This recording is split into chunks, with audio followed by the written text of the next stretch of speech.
Haleluya, puji Tuhan, salam sejahtera bagi kita semua Bapak Ibu keluarga besar GPDI LSAD Magelang. Kita berjumpa kembali dalam Renungan 79 hari ini. Resilient, tangguh dalam Tuhan. Mari untuk kita menjadi semakin tangguh di dalam Tuhan, kita akan terus memperkaya pikiran kita dengan firman Tuhan. Puji Tuhan, hari ini kita sampai pada bacaan Hosea pasal 1. Saya akan membacakan dengan cepat ayat 2 sampai ayat yang ke-9. Ketika Tuhan mulai berbicara dengan perantaraan Hosea, berfirmanlah ia kepada Hosea, "Pergilah, kawinilah seorang perempuan sundal dan peranakkanlah anak-anak sundal, karena negeri ini bersundal hebat dengan membelakangi Tuhan." Maka pergilah ia dan mengawini Gomer binti Diblaim, lalu mengandunglah perempuan itu dan melahirkan baginya seorang anak laki-laki. Kemudian berfirmanlah Tuhan kepada Hosea, "Berilah nama Yisrael kepada anak itu, sebab sedikit waktu lagi maka aku akan menghukum keluarga Yehu karena hutang darah Yisrael, dan aku akan mengakhiri pemerintahan kaum Israel. Maka pada waktu itu aku akan mematahkan busur panah Israel di lembah Yisrael." Lalu perempuan itu mengandung lagi dan melahirkan seorang anak perempuan. Berfirmanlah Tuhan kepada Hosea, "Berilah nama Lo-ruhama kepada anak itu, sebab aku tidak akan menyayangi lagi kaum Israel dan sama sekali tidak akan mengampuni mereka. Tetapi aku akan menyayangi kaum Yehuda dan menyelamatkan mereka demi Tuhan Allah mereka. Aku akan menyelamatkan mereka bukan dengan panah atau pedang, dengan alat perang atau dengan kuda dan orang-orang berkuda." Sesudah menyapih Lo-ruhama, mengandunglah perempuan itu lagi dan melahirkan seorang anak laki-laki. Lalu berfirmanlah ia, "Berilah nama Lo-ami kepada anak itu, sebab kamu ini bukanlah umatku dan aku ini bukanlah Allahmu." Haleluya, puji Tuhan. Saya memberikan tema dalam Renungan 79 hari ini, yaitu firman menembus. Observasi tokoh-tokoh yang ada di dalam pembacaan ini. Ada Tuhan berfirman, ada Hosea, ada Gomer, Yisrael, Lo-ruhama, dan Lo-ami. Nah, latar belakang dari pembahasan ini adalah saat Hosea diperintahkan Tuhan untuk menikahi Gomer, perempuan yang tidak setia. Itu tertulis di ayat 2 dan ayat yang ketiga. Mari kita sama-sama menginterpretasi pokok pembahasan kita. Firman Tuhan yang disampaikan kepada seseorang secara pribadi tentu mengandung sebuah pesan pribadi juga, ya. Dan bentuk isi dari firman itu berbagai macam. Ada yang firman itu berisi tentang perintah, ada yang firman Tuhan itu berisi tentang teguran, atau ada yang berisi tentang penghiburan. Dan kali ini kita belajar tentang Hosea yang mendapatkan firman dari Tuhan, ya. Hosea mendapat firman dari Tuhan ini adalah berupa perintah. Dan perintahnya ini adalah sesuatu yang mungkin kalau kita membacanya sepertinya kok Tuhan menyuruhnya begitu ya, gitu ya. Tetapi kita akan sama-sama belajar, ya. Hosea mendapatkan perintah dari Tuhan adalah untuk menikahi Gomer. Gomer ini adalah seorang perempuan yang tidak setia atau perempuan sundal. Mengapa Tuhan menyuruh Hosea ini kok berbuat demikian, ya? Menikahi seorang perempuan sundal. Nah, pernikahan yang diperintahkan Tuhan ini adalah merupakan sebuah gambaran ketidaksetiaan bangsa Israel kepada Tuhan, ya. Mereka umat Israel yang membelakangi Tuhan, tidak setia kepada Tuhan dengan mereka menduakan Tuhan, menyembah ilah-ilah lain, ya. Nah, firman Tuhan yang datang sebagai perintah kepada Hosea ini itu juga adalah merupakan perintah yang menembus dan membentuk kehidupan Hosea sendiri secara pribadi, ya. Pedang roh, kalau kita belajar di pembelajaran kita bulan ini yaitu tentang pedang roh, ya, di dalam Efesus 6 ayat yang ke-17. Firman sebagai pedang itu yang berfungsi untuk memotong, ya.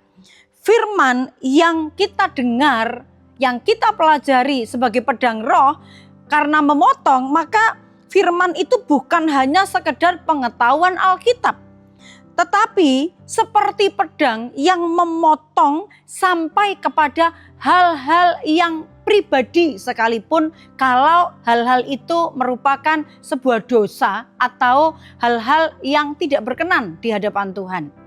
Manusia tidak dapat melihat sampai kepada lubuk hati manusia, sampai kepada lubuk hati seseorang ya. Hanya bisa melihat di luarnya saja. Mungkin terlihat baik, terlihatnya sempurna, terlihatnya tulus dan lain sebagainya. Tetapi kalau kita belajar tentang firman itu seperti pedang roh ya, pedang di mana dapat menembus kepada kepribadian seseorang sampai kepada hal yang paling tersembunyi sekalipun. Dapat menembus kehidupan seseorang sampai kepada hal-hal yang paling pribadi sekalipun ya. Ini adalah kekuatan firman. Itu sebabnya firman digambarkan seperti pedang. Pedang itu tajam ya. Nah, kita belajar dari apa yang diperintahkan Tuhan kepada Hosea ini. Waktu Tuhan memerintahkan Hosea menikahi perempuan sundal bernama Gomer, kemudian dia melakukan seperti yang diperintahkan Tuhan, dia menikahi Gomer dan melahirkan anak-anak. Kita akan belajar bersama-sama bahwa nama-nama anak-anaknya Hosea dengan Gomer ini ya, itu seperti pedang ya yang dapat menyingkapkan sesuatu ya. Yang pertama di ayat yang keempat dan ayat yang kelima, anaknya harus diberi nama Yisrael ya. Kenapa? Nama Yisrael ini Tuhan sendiri berkata akan menyingkapkan dosa dan kekerasan yang tersembunyi dari keluarga Yehu ya. Sepertinya keluarga Yehu ini ketika berbuat dosa tidak ada yang tahu, tersembunyi, tidak ada yang melihat. Tetapi dengan kuasa Tuhan, firman Tuhan itu dia dapat membongkar apa yang selama ini ditutup-tutupi. Beri nama Yisrael ya, menyingkapkan dosa yang tersembunyi. Kemudian anak yang kedua disuruh memberitahukan dengan nama Lo Ruhama, itu di ayat 6 dan 7 ya. Lo Ruhama itu memiliki arti tidak disayangi. Nah, firman itu firman itu menembus atau menyatakan sebuah konsekuensi dosa-dosa orang-orang yang mungkin sepertinya melakukannya sudah tersembunyi, tidak ada yang tahu. Tetapi karena dosa, tetap dosa. Dosa tetap akan mendapatkan konsekuensinya, mendapatkan buah dari hasil perbuatan dosa itu. Dan hasilnya itu tidak disayangi. Israel tidak disayangi Tuhan, tidak dikasih Tuhan ketika mereka berbuat dosa ya. Dosa yang mereka lakukan begitu sangat menyakiti hatinya Tuhan. Nama anak yang ketiga Lo Ami, itu di ayat 8 dan 9. Di situ juga dengan jelas Tuhan menyatakan dengan nama Lo Ami itu artinya bukan umatku. Israel itu bukan umatku, ya, tidak diakui oleh Tuhan. Ini juga menggambarkan bahwa firman itu memutuskan keadaan yang selama ini dibanggakan oleh Israel sebagai umat-umat pilihan. Tetapi Tuhan berkata karena perbuatan dosa mereka, karena mereka berpaling dari Tuhan, maka mereka dikatakan oleh Tuhan bukan umatku. Mereka bukan lagi umatku. Ini adalah sebuah ungkapan yang sangat menyayat hati ya Bapak Ibu. Mereka membanggakan diri bahwa Israel itu adalah umat pilihan Allah, bangsa pilihan Allah. Tetapi waktu mereka berpaling dari Tuhan, mereka lupa ya segala sesuatu adalah dari Tuhan. Dan Tuhan mengatakan bukan umatku lagi, mereka bukan umatku. Nah, dari sini kita dapat belajar Bapak Ibu bahwa dosa ya, dosa yang tersembunyi sekalipun firman itu dapat menembus kepada hati seseorang yang keras, kepada hati-hati yang mungkin tidak mau taat, tidak mau mendengar sebuah perintah, tidak mau taat dengan aturan firman Tuhan. Tetapi kita melihat firman seperti pedang roh yang dapat menembus itu, dapat mengetahui apa isi hati manusia, isi pikiran manusia, bahkan perbuatan-perbuatan tersembunyi sekalipun firman itu dapat menjangkau ke sana. Aplikasinya adalah pedang roh itu tidak hanya menghibur. Jadi firman Tuhan itu tidak hanya menghibur. Kalau kita sedih, kita dihiburkan, tidak. Tetapi pedang roh itu juga menyingkapkan dosa yang mungkin kita sengaja kita sembunyikan, orang lain tidak ada yang tahu. Tetapi firman pedang roh itu sanggup menyingkapkan, sanggup menegur dan membongkar hal-hal yang tersembunyi sekalipun. Di ayat Hosea 1 ayat 10 sampai 11 ini, bukan umatku, ya. Itu kalau kita lihat pedang yang sama itu tetapi memberikan pengharapan, ya. Memberikan pengharapan, membawa pengharapan bagi umat Israel yang sudah tidak diakui oleh Tuhan. Mereka sudah menanggung konsekuensi dari dosa yang mereka lakukan. Tetapi pedang itu juga memberikan sebuah pengharapan di ayat 10 sampai 11. Di situ dikatakan yang tadinya bukan umatku akan berubah disebut anak-anak Allah yang hidup. Ya. Pedang roh di dalam Efesus 6 ayat yang ke-17 itu ketika disambungkan dengan keselamatan di ayat 17 bagian A, pedang roh itu membongkar kejahatan, tetapi bukan hanya membongkar. Kalau dibongkar saja itu pasti akan menyakitkan, pasti itu akan melukai. Tetapi hebatnya firman Tuhan adalah dia tidak hanya melukai, tetapi dia juga membebat. Dia membongkar kejahatan, tetapi dia juga ingin memulihkan yang tadinya terluka, yang tadinya itu mungkin porak-poranda hancur, tapi kerinduannya daripada Tuhan melalui firman-Nya itu juga adalah memulihkan keadaan umat-umatnya.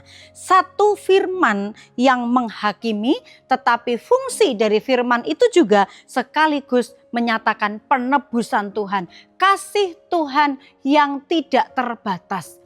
Kasih Tuhan tanpa syarat.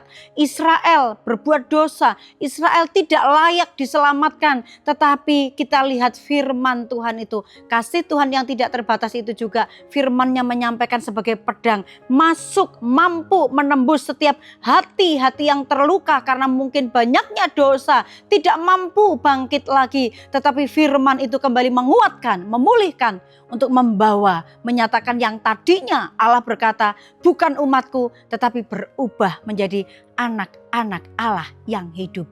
Ini adalah sesuatu yang luar biasa, firman Tuhan yang menghidupkan. Ini menjadi perenungan bagi kita Bapak Ibu bahwa kita mungkin punya bagian-bagian hidup yang berusaha kita hindari supaya orang lain tidak mengetahuinya, dosa-dosa yang tersembunyi, ya. Tetapi kita belajar bagian hidup yang mana selama ini kita hindari, supaya kita membuka hati ditembus oleh firman Tuhan. Biarlah pedang roh itu sebagai alatnya Tuhan mengorek hal-hal yang mungkin kotor, seperti kalau kita punya luka, nanah harus dibersihkan, harus dikeluarkan, tetapi akan berujung kepada kesembuhan.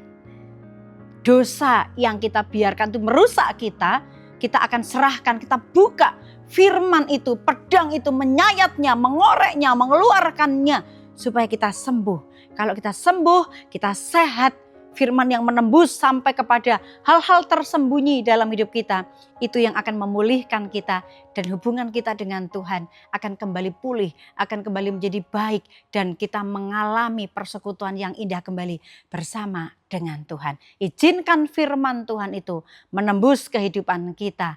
Jangan keraskan hati, tetapi buka hatimu untuk kita terus dibentuk oleh kebenaran firman Tuhan.